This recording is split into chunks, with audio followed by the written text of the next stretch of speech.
नमस्कार बच्चों, आपकी पाठशाला में आपका स्वागत है। बच्चों, आज की वीडियो में हम क्लास 10 की फिजिक्स को डिस्कस करने वाले हैं। ये हमारा आज का पांचवा लेक्चर है, राइट।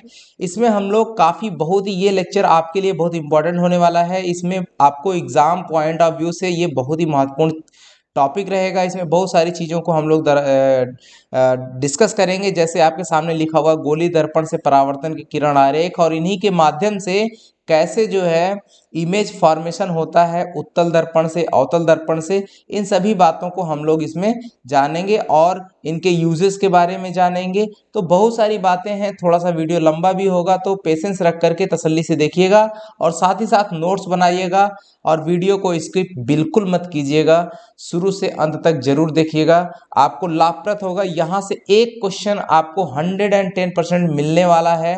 तो चलिए शुरू करते हैं बच्चों। सबसे पहले आपको जानना पड़ेगा कि गोलीय दर्पण से परावर्तन के जो किरण आरेख होते हैं, जिन्हें रे डायग्राम कहते हैं, उनके बारे में।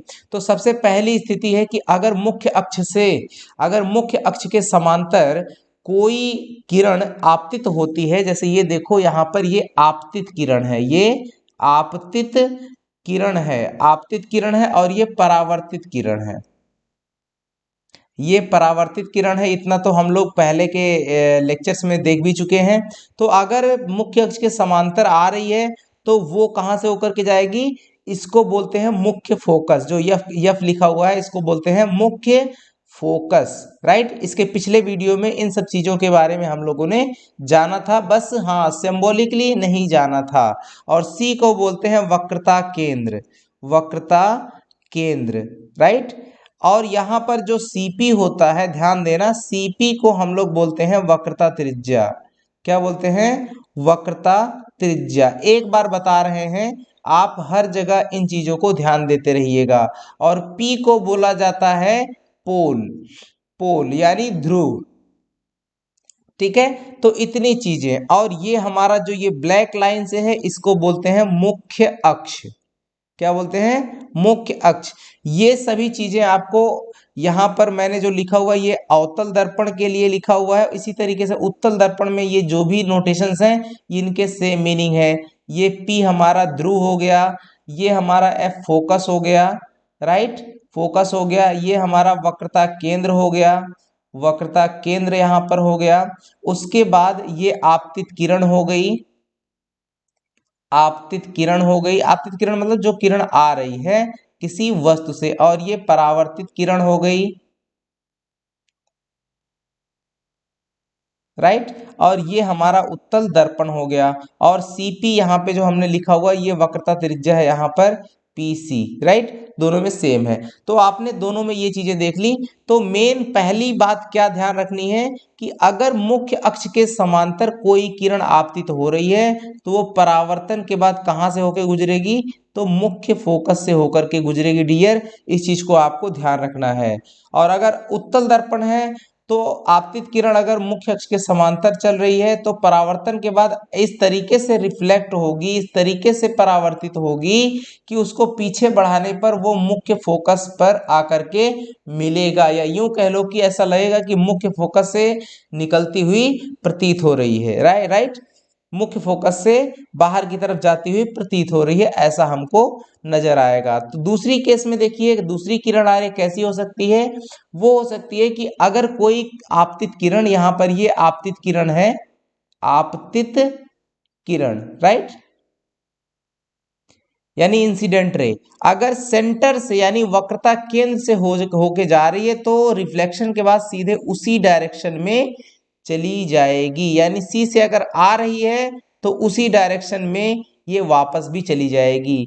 और अगर ये अवतल दर्पण के लिए है, और उत्तल दर्पण में बेटा क्या होगा कि अगर आपतित किरण मुख्य इसके वक्रता केंद्र की दिशा में आ रही है तो परावर्तन के बाद उसी डायरेक्शन में वापस लौट जाती है। दूसरा रूल है। इन सभी रूल का यूज करके हम लोग इमेज फॉर्मेशन यानी कि प्रतिबिंब का बनना देखेंगे और आराम से उसके स्केच को बना सकते हैं। इसको आप पढ़ लीजिएगा कि तीसरी केस है, अवतल दर्पण के मुख्य फोकस से होकर जाने वाली किरण परावर्तन के पश्चात मुख्य अक्ष के समांतर लौटती है। ठीक उसी का उल्टा पहले वाले का और उत्तल दर्पण में मुख्य फोकस की ओर जाने वाली किरण परावर्तन के बाद मुख्य अक्ष के समांतर लौटती है। देखिए किरण आरेख देखिए यहाँ पर, राइट। अगर मुख्य कोई आपतित किरण मुख्य फोकस से होकर के आ रही है तो परावर्तन के बाद ये देखो मुख्य अक्ष के समांतर वापस लौट जाती है। और उत्तल दर्पण में आप देखेंगे इस तरीके का फिगर बनेगा कि कोई आपतित किरण अगर फोकस की सीध में आ रही है तो परावर्तन के बाद ये मुख्य अक्ष के समांतर चली जाएगी। ये है आपका मुख्य अक्ष, राइट। तो अब अगली चौथी केस में देखेंगे कि अगर कोई किरण आपतित किरण, यहां पर ये आपतित किरण है, राइट, आपतित किरण है और ये परावर्तित किरण है, परावर्तित किरण, राइट। और ये जो है ये कोण है आपतन कोण, आपतन कोण। और ये वाला जो कोण है इसका नाम है परावर्तन कोण, राइट। ये हमने जो है परावर्तन के नियम में पढ़ा हुआ है। और यहां पर अगर आप एक ऐसी रेखा खींच दीजिए जो क्या हो, मुख्य अक्ष पर, ये जो मुख्य अक्ष है, मुख्य अक्ष पर क्या हो, अभिलंब हो, राइट। ये हमारा मुख्य अक्ष है। जैसे एक दर्पण में हो रहा है, ये हमारा अवतल दर्पण का है, वैसे ही उत्तल दर्पण की भी सेम कंडीशन होगी। तो अगर कोई किरण ध्रुव पर डायरेक्ट आकर के गिर रही है तो वह मुख्य अक्ष के साथ जितना कोण बना रही होगी उतना ही कोण बनाते हुए वो परावर्तित होगी डियर, इस चीज को ध्यान रखना है। सेम टू सेम केस उत्तल दर्पण के लिए, अगर पोल पर यानी ध्रुव पर कोई किरण आपतित हो रही है तो जितना कोण वो बनाती हुई मुख्य अक्ष के साथ बना रही होगी उतना ही कोण बनाते हुए वो परावर्तित हो जाएगी, राइट। तो इस चीज को हमको ध्यान रखना है। ये चार नियम है। और एक और पांचवा नियम भी आप कह सकते हो कि ये वाली जो किरण होती है ये सीधे जाती है, राइट, और सीधे ही वापस लौट आती है, राइट।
कहाँ बना, सी और एफ के बीच में बना, राइट, यहाँ पोजीशन बना रहा, और कैसा है वो इतनी बड़ी थी और इमेज कितना बना, छोटा सा बना, सबसे छोटा बना, राइट, कहाँ बना, सी और एफ के बीच बना, और कैसा बना, तो देखिए तो हमारा वास्तविक वास्तविक है, तो उल्टा आप समझ रहे हैं कि वस्तु ऊपर की तरफ है वो इमेज नीचे की तरफ है, यानी इसके प्रतिबिंब की जो स्थिति होगी, इसके प्रतिबिंब की स्थिति क्या होगी, एफ और सी के बीच आकार कैसा होगा, छोटा, यानी वस्तु से छोटा भी लिख सकते हो, कैसी होगी, वास्तविक और उल्टा, राइट डियर। अब आगे बढ़ते हैं तीसरी स्थिति पर।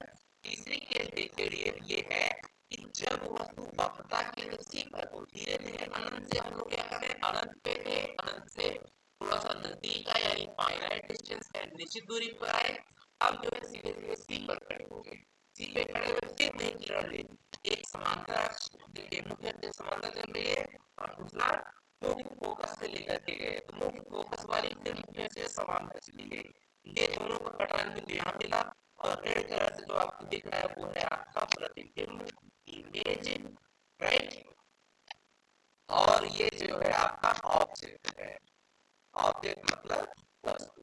तो इस तरीके से यहाँ पे जितना बड़ा जितनी बड़ी वस्तु थी उतना ही बड़ा ऑब्जेक्ट मिला, यानी कि ए बी बराबर A B dash A dash B dash, right, तो यहाँ पर प्रतिबिंब की साइज वस्तु की साइज के बराबर है, और पोजीशन कहाँ पर है, तो पोजीशन हमारी है वक्रता केंद्र सी पर, जहाँ वस्तु थी वहीं पर प्रतिबिंब भी बना, और जितना बड़ा प्रतिबिंब था उतना बड़ा ही जितना बड़ा वस्तु था उतनी बड़ी ही प्रतिबिंब भी बनी, और प्रतिबिंब की स्थिति कहाँ है, सी पर है, और प्रतिबिंब कैसा है, तो वास्तविक का उल्टा है, देखिए वस्तु ऊपर की तरफ है, ये नीचे की तरफ है, इस तरीके से प्रतिबिंब की जो स्थिति है वो कहाँ पर, सी पर, आकार कैसा, समान आकार का, यानी वस्तु के आकार का, और प्रकृति कैसे, वास्तविक और उल्टा, ठीक है डियर। आई होप ये सब अभी तक चीजें आपको समझ में आ रही होंगी अच्छे से, और स्केच बहुत क्लियर दिख रहा होगा। अब चलते हैं, जब वस्तु वक्रता केंद्र फोकस के बीच कहीं पर हो, वक्रता केंद्र सी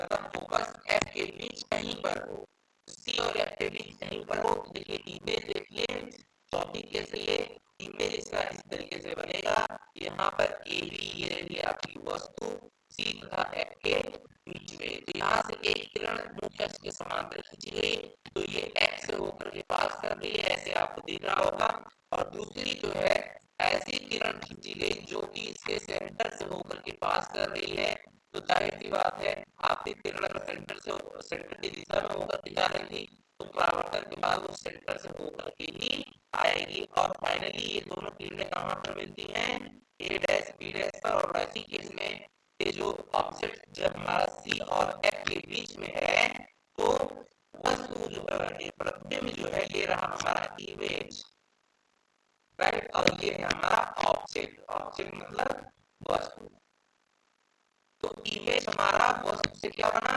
बड़ा बना, यानी साइज जो है वस्तु से बड़ी हो गई, और कहाँ पर बनी, तो सी से दूर बनी, अनंत पे नहीं, सी से उस दूरी पर बनी, यानी उस निश्चित दूरी पर बनी, तो जब सी और एफ के बीच वस्तु स्थित रहेगी तो प्रतिबिंब हमारा समय हमेशा कहाँ बनेगा, सी से दूर कहीं पर बनेगा, ये चीज हमको बताना होगा, और उसके बाद साइज में क्या रहेगा, तो वस्तु से अब क्या हो गया, बड़ा हो गया, राइट, जैसे जैसे हम इमेज को अनंत से आगे ले जा रहे हैं, वस्तु जो इमेज है वस्तु को जैसे जैसे अनंत से आगे ले जा रहे हैं, वैसे वैसे हमारा प्रतिबिंब धीरे धीरे छोटे से बढ़ता जा रहा है, राइट, आगे देखिए, तो आपका इस स्थिति में जो प्रतिबिंब का आकार स्थिति होगी वो सी से दूर नहीं होगी, आकार क्या होगा, बड़ा, बड़ा कोई प्रकृति या आवर्ती बोलते हैं, प्रकृति क्या होगी, वास्तविक और उल्टा होगी, दोनों शब्दों को ध्यान रखिएगा ताकि भी कोई एक शब्द यूज कर सकता है।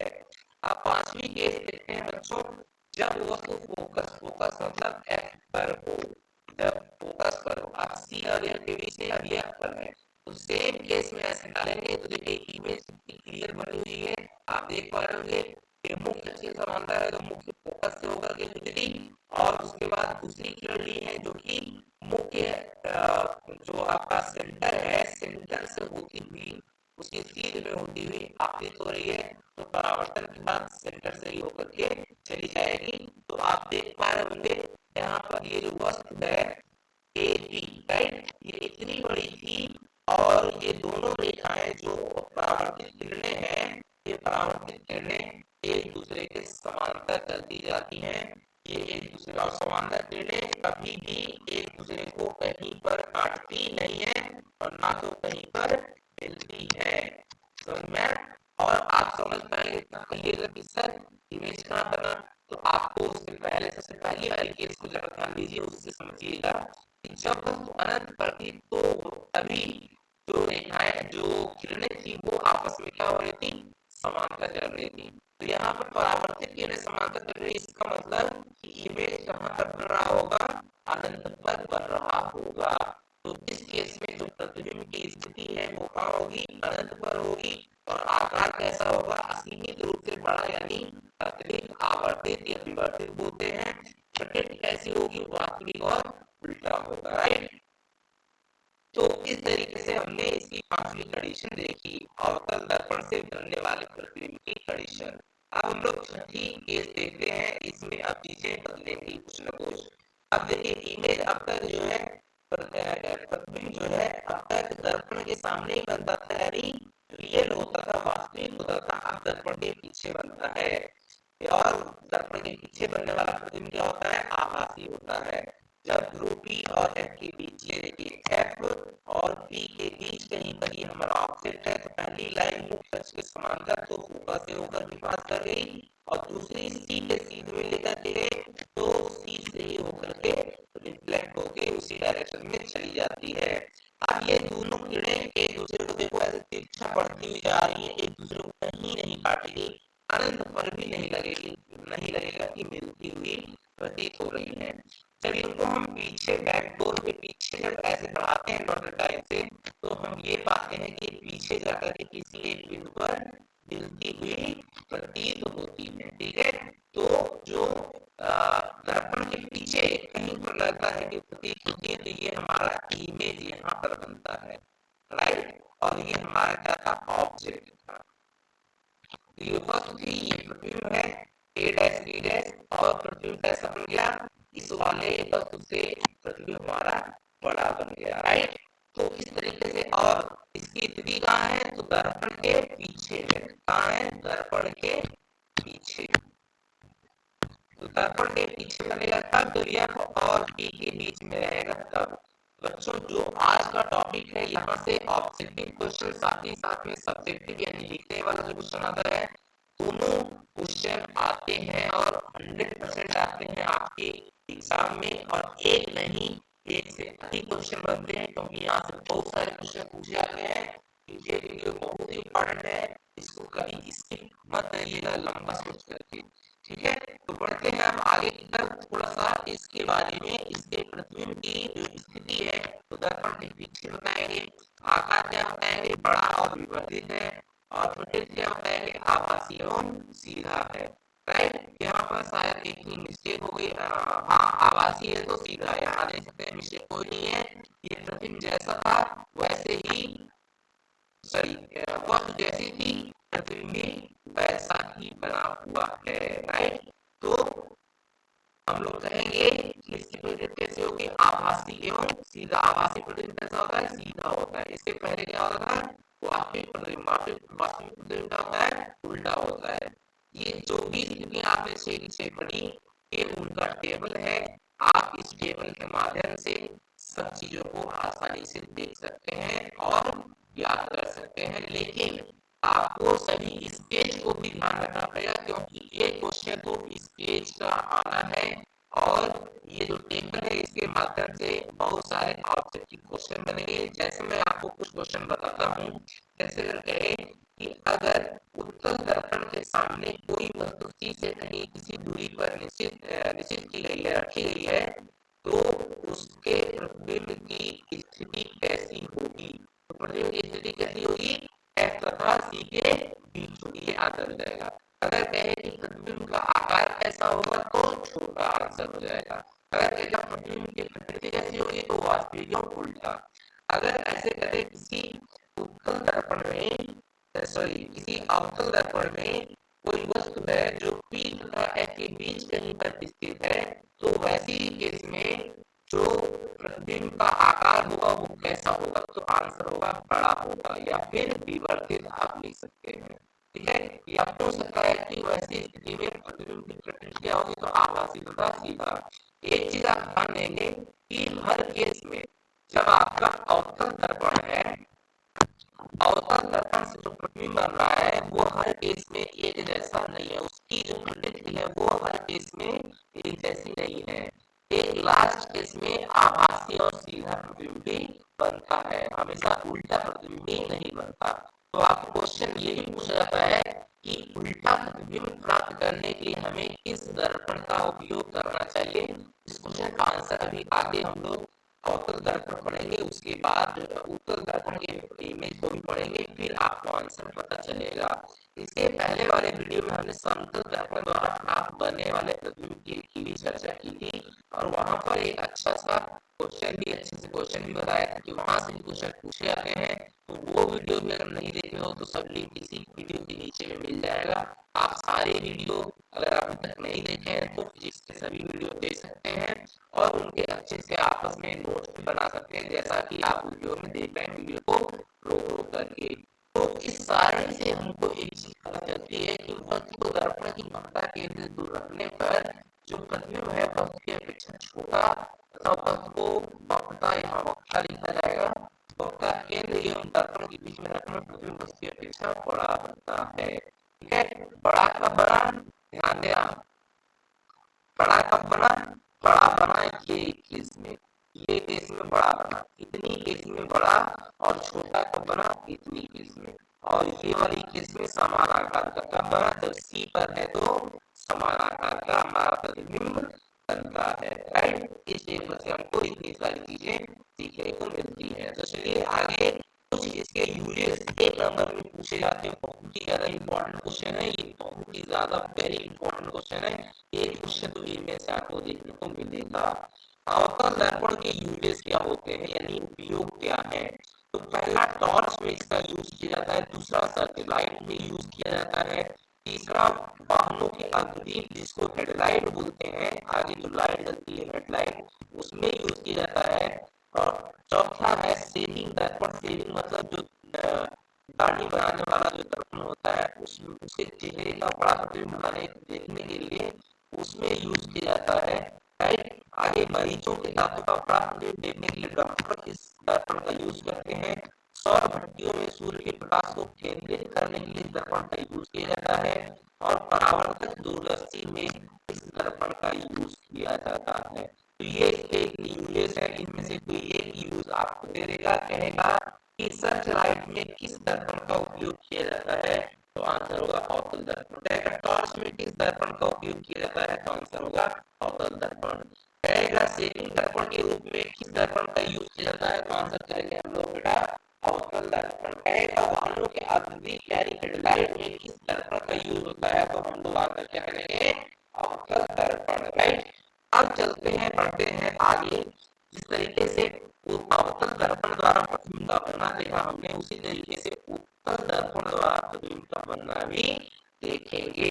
तो इसमें सिर्फ और सिर्फ दो ही स्थितियां हैं। पहली स्थिति की जब वस्तु अनंत पर हो, तो देखिए जब वस्तु अनंत पर है एट इंफिनिटी, तब ये हमारी वस्तु है और हमने शुरू में ही आपको बताया कि अनंत से चलने वाली प्रकाश किरणें क्या होती है, मुख्य अक्ष के समांतर चलती है। तो ये सभी किरणें क्या हो रही है, मुख्य अक्ष के समांतर चल रही है और ये वाली ऐसे वापस आएगी ध्रुव से टकरा करके सीधे, और ये परावर्तित होगी तो मुख्य फोकस पर जा करके पॉइंट आउट होगी।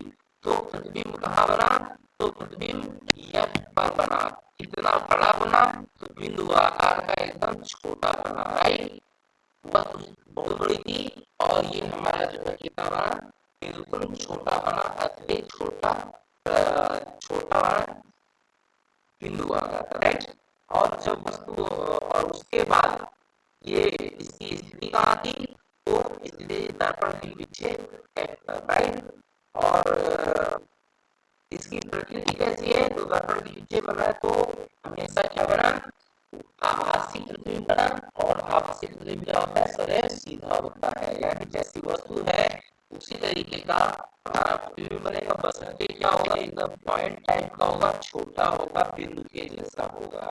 ठीक है, अब दूसरी केस देखते हैं, जब वस्तु अनंत तथा ध्रुव P के बीच कहीं पर हो तो हमेशा हमें एक इस तरीके से इमेज मिलेगी, यानी दर्पण P और देखो अनंत और दर्पण P, दर्पण के ध्रुव P के बीच अनंत, यहाँ पर मान लीजिए ये कहीं पर अनंत है, यहाँ अनंत है, तो अनंत और दर्पण P के बीच कहीं पर यानी किसी निश्चित दूरी पर अगर कहीं पर भी हो, ध्रुव से निश्चित दूरी पर कहीं पर भी हो, अनंत को छोड़ करके अनंत से आगे और आगे, ठीक है, अनंत के इधर कहीं पर भी हो, जैसे यहाँ एक वस्तु दिखाई गई है कि तो उससे जो इमेज बनेगा वो भी हमेशा ये रेड कलर से आपको ये इमेज बन रहा है, इमेज ये भी आपका वस्तु से हमेशा क्या होगा, छोटा होगा, तो इसकी साइज क्या बनी, वस्तु से छोटा, और कहाँ कहाँ बना, राइट, यानी इसकी पोजीशन कहाँ है, तो P तथा F के बीच इसकी पोजीशन है, यानी स्थिति है, और कैसा है, तो दर्पण के पीछे, यानी कि आभासी आभासी एवं सीधा, राइट, तो ये तीनों चीजें हमने देख ली। इसमें दो ही केस होती है, एक क्वेश्चन आपसे है बच्चों, इसमें दो ही केस होती है, तो सिर्फ दो ही केस क्यों होती है ये आपको बताना है, राइट, आपको बताना है। उत्तल दर्पण में सिर्फ दो ही केस होती है, जबकि अवतल दर्पण में प्रतिबिंब बनने की 6 केसेस होती हैं, 6 स्थितियां होती हैं। ऐसा क्यों, ऐसी क्या खास बात है उत्तल दर्पण में, इसमें सिर्फ और सिर्फ दो ही स्थितियां बनती हैं, और दोनों स्थितियों में हम देखते हैं कि वस्तु जो होती है, वस्तु के द्वारा जो इमेज बनता है, इमेज हमारा वस्तु से हमेशा और हमेशा वस्तु से छोटा होता है।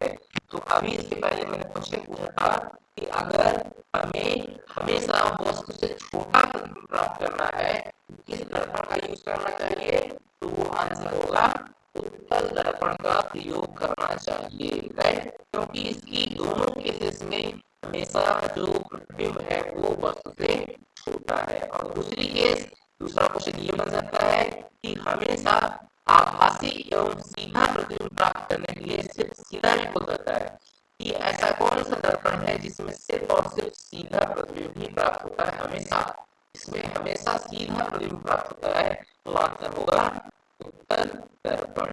अगर कहे क्वेश्चन में कि ऐसा कौन सा दर्पण है जिसमें प्रतिबिंब हमेशा और हमेशा आभासी ही प्राप्त होता है, तो भी आंसर होगा उत्तल दर्पण, राइट। तो चलिए बच्चों, ये क्वेश्चन थे, हमने कुछ आपको बताया, इसके आगे ये सब इतनी सारी चीजें थी।